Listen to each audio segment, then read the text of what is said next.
بخاری شریف میں قبیلہ غامدیہ کی اس عورت کا تذکرہ موجود ہے جو خود آئی تھی، کوئی گرفتار کر کے نہیں لایا تھا، از خود آئی۔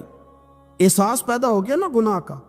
یہاں بہت ساری غلطیاں کر کے بھی لوگ جب اپنی بات کرتے ہیں تو کہتے ہیں کبھی یاد تو نہیں کسی کے ساتھ زیادتی کی ہو، یاد تو نہیں کبھی کسی کا، بھئی آپ نے اتنے بڑے ولی ہونے کا دعویٰ کر دیے۔ انسان تو انسان رہتا ہے۔ بڑے بڑے لوگ کہہ گئے کہ یا اللہ اگر انجانے میں بھی بھول گئے ہیں تو ہم سے درگزر فرما، لیکن جب ہم تیار ہی نہیں ماننے کو۔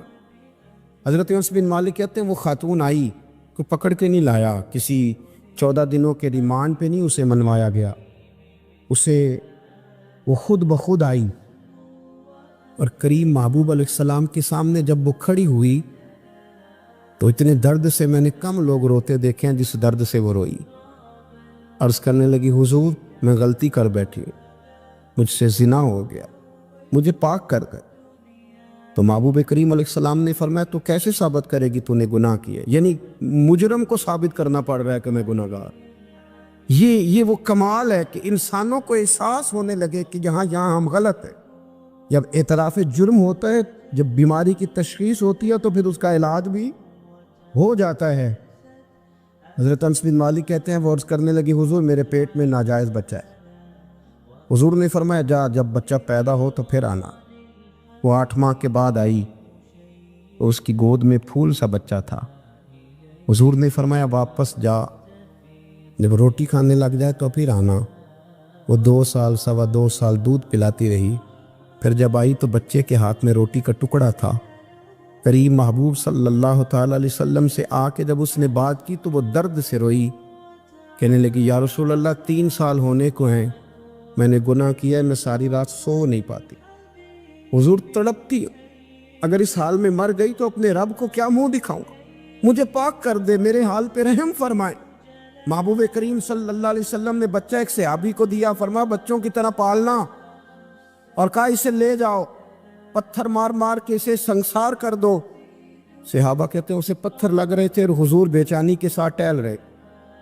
آ کے خبر دی حضور وہ تو وصال کر گئی، انتقال ہو گیا۔ فرمایا یہاں تک تو بات اس کی تھی۔ حضرت انس بن مالک کہتے ہیں اب محبوب کریم نے صحابیات سے فرمایا اسے غسل دو، کفن پہناؤ، جنازہ تیار ہو جائے تو مجھے خبر کرنا۔ حضرت انس بن مالک کہتے ہیں غسل ہوا، کفن ہوا، جنازہ تیار ہوا تو حیران ہم تب ہوئے جب میرے محبوب نے فرمایا صفے بناؤ، میں خود جنازہ پڑھاؤں گا، میں خود جنازہ پڑھاؤں۔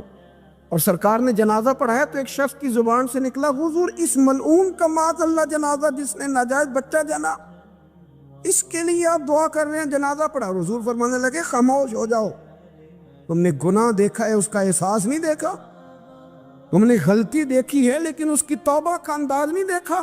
اور صاحب کنز العمال نے یہ لفظ نقل کیے ہیں کہ کریم محبوب فرمانے لگے اس نے تو ایسی شاندار توبہ کی ہے کہ اگر میں اپنی ساری امت میں بانٹ دوں تو اللہ سب کی مغفرت فرما دے گا۔ احساس جب پیدا ہو جاتا ہے نا اپنے دل کے اندر کہ یہاں میں غلط ہوں، ان العبد اذا اعترف ثم تاب تاب اللہ علیہ او کما قال نبی صلی اللہ علیہ وسلم، رواہ مشکات۔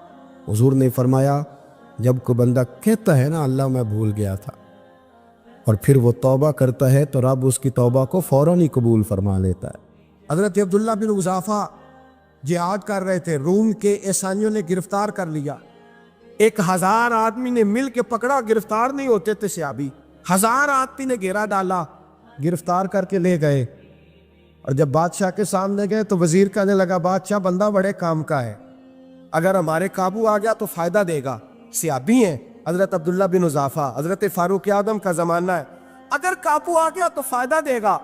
بادشاہ کہنے لگا کیوں، کیا خوبی ہے؟ کہنے لگے ہم 1000 آدمی تھے، یہ اکیلا قابو نہیں آ رہا، تو 1000 آدمی تھے، اگر ہماری فوج میں شامل ہو گیا تو بہت بڑا جرنیل ملے گا۔ بادشاہ کہنے لگا کوئی مسئلہ نہیں، 2-3 چیزیں ہوتی ہیں بندے کو خریدنے کے لیے، خرید لیتے۔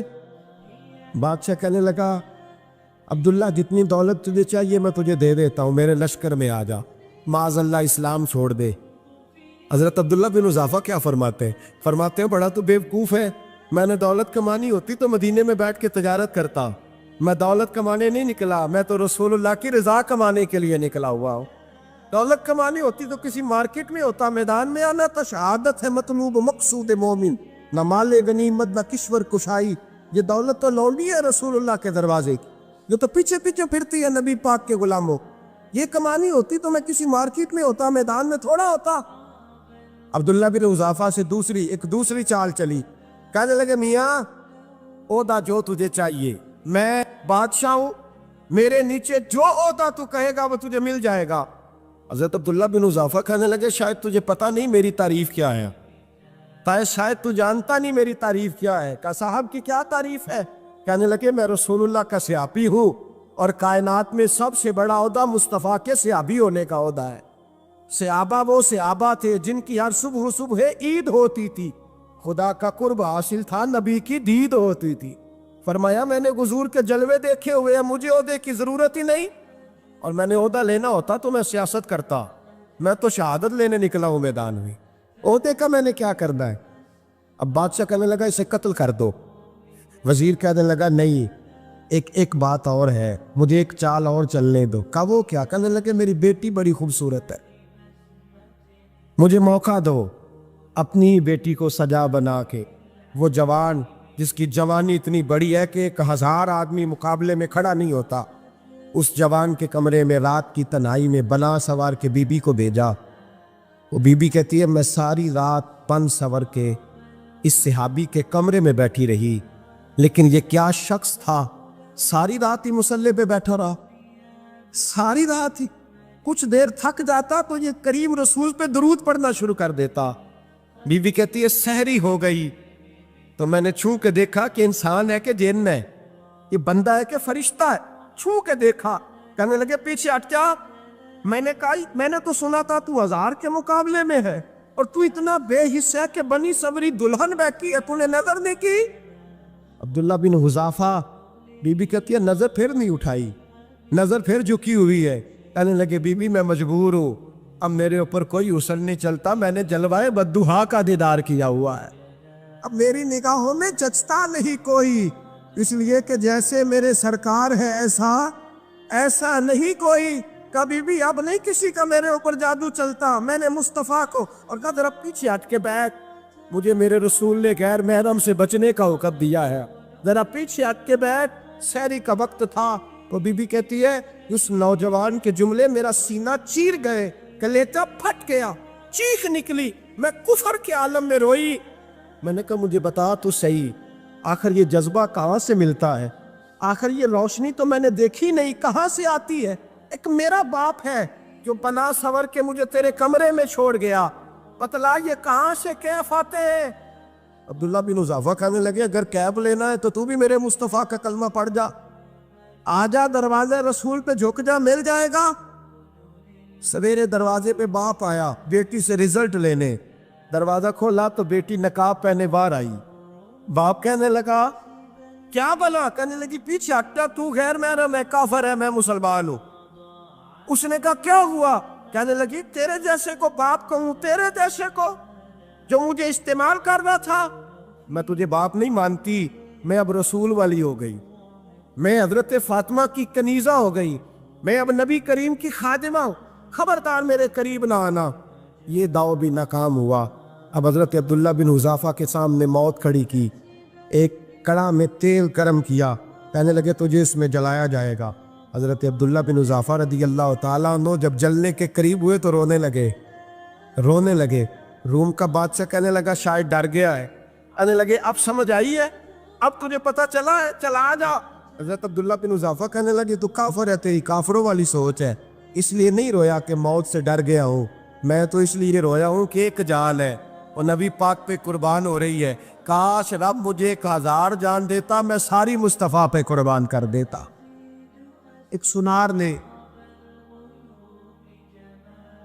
گلی میں یتیم چھوٹے سے بچے کو گھومتے دیکھا تو سنار بے اولاد تھا، بچے کو اٹھا کے گھر لے آیا، 18 سال اس بچے کی پرورش کی، اس کو پالا پوسا، جوان کیا۔ سنار کے پاس وہ دکان پہ چلا جاتا، وہ کئی دفعہ دکان پہ رہتا، کئی دفعہ گھر میں رہتا۔ ایک دفعہ وہ دکان پہ تھا، بچہ گھر تھا، 18 سال کا جوان، اس کی بیوی اکیلی تھی۔ وہ جس نے ماں بن کے پالا تھا اس نے اسی پہ حملہ کر دیا، اس کا بازو بری نیت سے تھاما۔ بیوی چیخی، تھوڑی دیر گزری تو وہ نوجوان پیروں میں بیٹھ گیا، کہنے لگا اماں پتہ نہیں مجھے کیا ہوا۔ شام کو سنار آیا، بیوی چیخنے لگی، چلانے لگی، کہنے لگی آج عجیب بات ہوئی، جس کو میں نے جگر کا خون دے دے کے پالا اسی نے گندی نظر ڈالی۔ سنار محو حیرت ہے، بیوی کا خیال تھا کہ لات اٹھائے گا، ڈنڈا اٹھائے گا، نوجوان کو مارے گا، لیکن وہ رونے لگ گیا۔ اس نے کہا آج اس نے میرا بازو تھاما ہے، جانے کیا کیا ہے۔ پریشان ہونے لگ گیا، سجدے میں گر گیا، کہ تو بتاتا کیوں نہیں؟ تو وہ سنار کہنے لگا اس کی غلطی نہیں، 18 سال کے بعد آج مجھ پر بھی شیطان سوار ہوا تھا۔ ایک عورت آئی تھی، وہ اپنے بازوؤں میں چوڑیاں پہننا چاہتی تھی تو میں نے بھی گندی نظر سے ہاتھ ڈالا تھا، رب کریم نے مجھے فوراً اس کی سزا دی۔ جن کے گھروں میں بیٹیاں ہوتی ہیں ان کی نظریں گندی نہیں ہوتی، جو بیٹیوں کے باپ ہوتے ہیں، جو بہنوں کے بھائی ہوتے ہیں، ان کی نظریں گندی۔ اور اگر تو ٹیلی فون کرتا ہے، تو کسی عورت کے ساتھ تعلق رکھتا ہے تو یہ بات لکھ لے، امام فخر الدین رازی 1، علامہ اسماعیل حقی 2، ملا جلال الدین رومی 3، امام خازن 4، امام جلال الدین سیوطی 5 حدیث کے استاد اور محدث لکھتے ہیں کہ اگر تو کسی پر گندی نظر ڈالے گا تو تیرا گھر بچ سکتا، یاد رکھ نہیں بچے، اس لیے کہ تیری نظر ہے، کسی کی بیٹی کو بیٹی سمجھ تاکہ تیری بچی کا پردہ قائم رہے، کسی کی بہن کو، یہ کیا بات ہوئی کہ تو جتنا مرضی گند معاشرے میں پھیلاتا رہے تیرا گھر بچا رہے، یہ کیسے ہو سکتا ہے؟ فَإِنَّ لَهُ مَعِيشَةً ضَنْكَ، اللہ فرماتے ہیں زندگی تنگ ہو جائے گی تیرے لیے مشکل، تو ڈھونڈتا پھرے گا کہ میں مرنے کو جگہ تلاش کروں۔ سچی توبہ کرے، کھری توبہ۔ یہ گناہ انسان کو مجبور کر دیتے۔ حضرت عبداللہ بن مبارک رحمۃ اللہ تعالیٰ علیہ، ان کے سینکڑوں شاگرد تھے، ایک شاگرد کے انتقال کا وقت آیا تو گھر گئے ملنے۔ آپ کہتے ہیں میں نے زور لگا لیا پر اس کی زبان پر کلمہ جاری نہیں ہوا۔ میں اسے کہتا کلمہ پڑھ پر اس کی زبان پر جاری۔ اللہ اکبر، بہت بڑی نعمت ہے، دعا فرمائیں اللہ ایمان کی موت عطا فرما، ایمان کی موت دے اللہ کریم، ایمان کی موت دے۔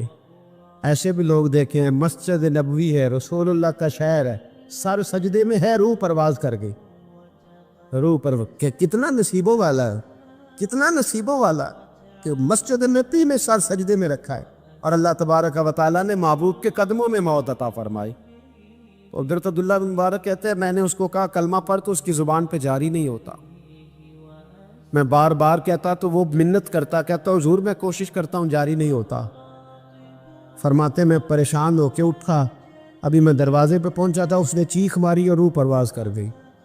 بچے رونے لگے، بیوی رونے لگی، تو میں نے اس کی بیوی سے کہا کہ یہ جرم کیا کرتا، اتنا بڑا پاپی پہ کلمہ جاری نہیں ہوا۔ اس کی زوجہ کہنے لگی حضرت جی 2 گناہ تھے اس کے، ایک تو یہ شراب کا عادی تھا، روکتی تھی باز نہیں آتا تھا، اور دوسری بات یہ کہ یہ اپنی اماں کا نافرمان تھا، وہ 2 گلیاں چھوڑ کے رہتی ہے، یہ کبھی ملنے نہیں گیا تھا، اس بوڑھی کا کلیجہ اس کی طرف سے بڑی تکلیف میں تھا۔ حضرت عبداللہ بن مبارک کہنے لگے جا تو بھی دعا کر، اس کی ماں کو بھی کہہ دعا کرے کہ یہاں تو یہ کلمہ نہیں اسے نصیب ہوا، اللہ کرے اللہ آخرت کی منزلیں اس کی بہتر فرما دے۔ حضور صلی اللہ علیہ وسلم کے پاس ایک مہمان آ گئے رات کے وقت میں، جب وہ آئے تو حضور نے پوچھا کھانا کھانا ہے؟ تم نے کہا کھانا ہے۔ جھوٹ اور بھوک کو جمع کرنا منع ہے، کہا جی کھانا ہے۔ تو حضور صلی اللہ علیہ وسلم نے فرمایا ازواج مطہرات کے گھروں میں پتہ کرو کچھ ہے۔ حضرت ام سلمہ کے گھر میں پتہ کیا تو کہا یا رسول اللہ 4 دن سے روٹی نہیں پکی۔ حضرت زینب سے پوچھا تو کہا حضور کئی دن سے چولہا ہی نہیں جلایا۔ حضرت عائشہ صدیقہ، حضرت میمونہ، حضرت سودا، تمام گھروں سے بظاہر یہ 2 جہاں کے شاہ ہیں پر پاس کچھ رکھتے نہیں، 2 جہاں کی نعمتیں ہیں ان کے خالی ہاتھ میں، ہر چیز ہے پر فقر اختیاری ہے، کوئی شے نہ ملی۔ نبی پاک صلی اللہ علیہ وسلم نے مسجد میں اعلان کیا، فرمایا کون ہے جو میرے مہمان کو روٹی کھلائے؟ ان لفظوں کا حسن کوئی حسن والا ہی سمجھ سکتا ہے۔ فرمایا کون ہے جو میرے مہمان کو کھانا کھلائے؟ تو ایک صحابی لے گئے اور اٹھے، وہ صحابی جو صحابہ میں غریب تھے، ایک انصاری جو غریب آدمی تھے، بہت زیادہ امیر آدمی اللہ کی راہ میں خرچ نہیں کر پاتا، اس کے لیے مشکل ہو جاتا ہے۔ اس کے لیے بہت امیر آدمی جو ہوتا ہے نا، وہ جتنا زیادہ امیر ہوتا ہے نا، اتنی دیوار اس کے گرد کھڑی ہو جاتی ہے پیسوں کی، مشکل ہو جاتا ہے اس کے لیے۔ غریب آدمی کھڑے ہوئے، اگرچہ میرے محبوب کے غلاموں میں جو بڑے امیر تھے وہ بھی خرچ کرنے میں بڑے آگے تھے، حضرت عثمان غنی رضی اللہ تعالیٰ عنہ، حضرت عبد الرحمن ابن عوف، حضرت ابو بکر صدیق رضی اللہ۔ لیکن یہ غریب آدمی کا حضور میں لے جاؤں گا، میں لے کے جاؤں، اور یہ بخاری مسلم ہے۔ حضور نے فرمایا لے جاؤ، وہ اب سے آپ بھی گھر لے گئے اور بیوی سے مشورہ کیا، بات پہ غور کرنا، ہر چیز کی بھوک دیکھی جا سکتی ہے، بچوں کی نہیں دیکھی جا سکتی۔ وہ انصاری حضور کے مہمان کو گھر لے گئے، جا کے بیوی سے مشورہ کیا، کہا بھلی مانس گھر میں کچھ ہے؟ تو اس نے کہا تھوڑا سا بچوں کے لیے کھانا رکھا ہے، بچوں کے لیے۔ بچے تو بزدل کر دیتے ہیں، بچے تو آدمی کو بزدل کر دیتے ہیں، بچے تو مار دیتے ہیں، کلیجہ پھٹ جاتا ہے بچہ بھوکا ہو تو، نیند نہیں آتی۔ اب صحابی اپنی بیوی سے کیا کہتے ہیں؟ کہتے ہیں بچوں کو بہلا کے سلا دے، اور رسول اللہ کے لیے نہیں، رسول اللہ کے مہمان کے لیے، بھائی نبی پاک کے لیے نہیں، حضور کے تجھ سے در در سے سگ اور سگ سے ہے مجھ کو نسبت، میری گردن میں بھی ہے دور کا پٹکا تیرا، تجھ سے در در سے